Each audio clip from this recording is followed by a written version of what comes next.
Hey there, I'm Dawn of the World, and it is once again that time of week where I will be shining a light on the latest chapter of One Piece, that being chapter 1027, An Unbelievable Disaster, which is what this chapter wasn't. It was a very good chapter. Things were really building up this chapter.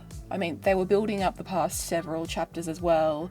This raid has all been one kind of really big build-up, and especially after last week's sky splitting, I was really starting to feel it. Luffy and Momo arriving on the roof the other week was the start of the climax of Onigashima, so every chapter from now is a part of that climax and is only going to build up more and more. We've been in Onigashima for 50 chapters now, so it's been over a year for us. I think they arrived in Onigashima right when the lockdown started in real life for us. So this has been a really long night, and things are starting to come to a head. With all of Tobiroppo, Jack, and Perospero defeated, and now with Zoro and Sanji well into their battles against King and Queen, Kid and Law against Big Mom, and Luffy now taking on Kaido in a one-on-one clash. There likely isn't that many chapters until the raid ends, and things are really starting to wind up, I think. It was quite cool to see other characters acknowledging last chapter's sky split. Word of this is going to travel, and it'll be interesting to see if it reaches Shanks, who told Luffy they'd meet again when he's a great pirate. Splitting the sky seems like a pretty great pirate thing to do. It won't be much longer until we finally see this fated meeting. I think Shanks was meant to be making a move this year,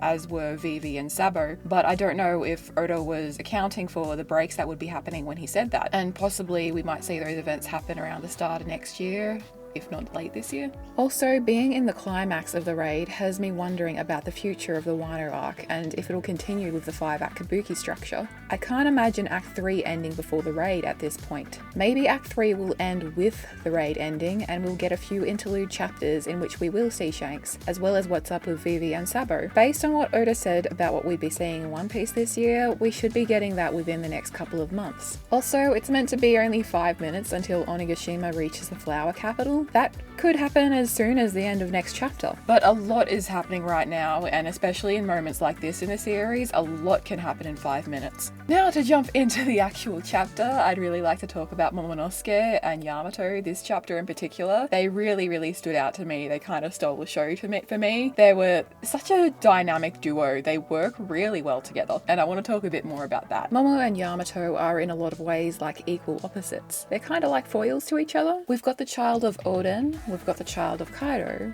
It's like they're star-crossed or born under some kind of fated star, like they were always meant to find each other and work together. They're both technically the same age, or born within the same year, and both have a claim to be shogun of Wano and have led very different lives, but they've both ended up here working together. Despite being born 28 years ago, Momo has experienced only 8 years of life, and he's spent the last number of months out there in the new world outside of Wano's borders. Yamato, on the other hand, has lived the full past 28 years and has been confined to a closed Wano, only dreaming of going out into the world. I was also born 28 years ago, and I've been confined to my apartment for the past 3 months with the exception of going to a supermarket for work.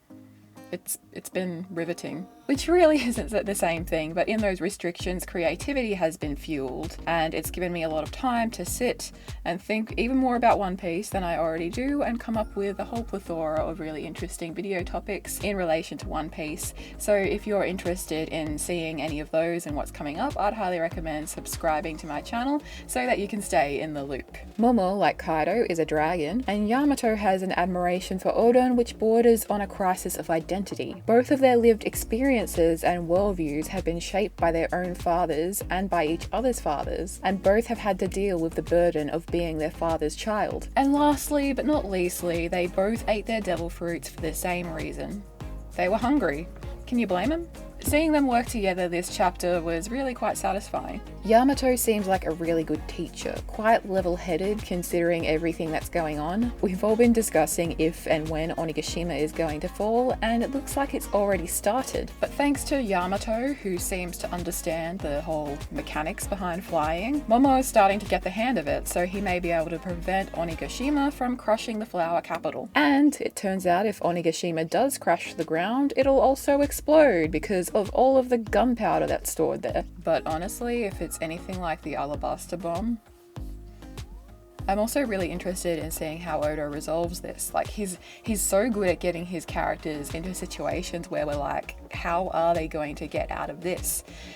and then totally sucker punching us with something simultaneously unexpected and yet the best possible option. And Luffy, of course, was fantastic as always this chapter. Like, are we really surprised that he wants to take on Kaido one-on-one? I guess he did kind of let everyone come up and get their own punch in. But from this point forward, he seems to be pretty determined to do the rest himself. That makes sense. If Luffy's wanting to become Pirate King, he's going to want to outclass an emperor on his own, even if that emperor has just defeated him, or especially if that emperor has just defeated him. Speaking of, I wonder if and when Luffy defeats Kaido, Kaido will say something to mirror what he said back in 1014. Or would that be dumb?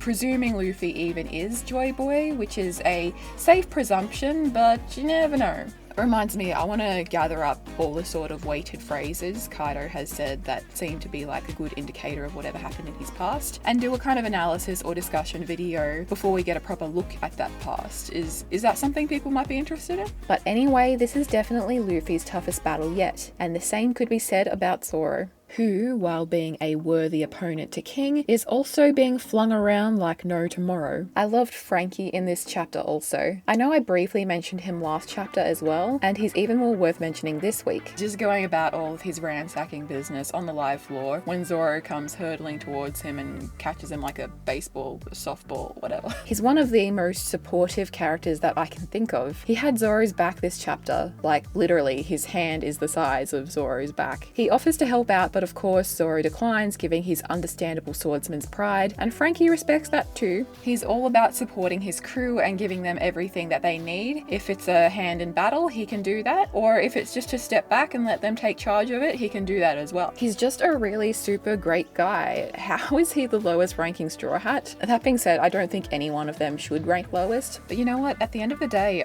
I don't think Frankie would mind ranking the lowest, because he's all about supporting his crew, he's all about lifting everybody else in the crew up, so I think he'd be actually pretty happy to take this one for the team. And lastly, I'll have to mention King as well. He was very cool, using his wings like blades. That was a nice callback to Dustbourne's. Also, his mask has been damaged, revealing his hairline, which he seems pretty unhappy about. Zoro's reaction here, I'm not sure if it's to seeing King flying at him, or if it's his reaction to what he can see beneath the mask. If it's to whatever's under the mask, I don't believe it would be his reaction to a slicked back hairstyle. Could it be possible that King's skin is not a typical human colour? That the Lunarian race skin colour deviates from the usual human skin spectrum and is something like red or purple? I guess if this is the case, we'll have a more solid statement about it in the next chapter, since due to the grayscale of manga, Oda will need to verbally give this one to us. His true face is bound to be pretty interesting, I think. But how do you guys think he looks? Let me know in the comments, and be sure to leave a like and subscribe while you're at that. I'm Dawn of the World, and I will see you next time. Later, guys.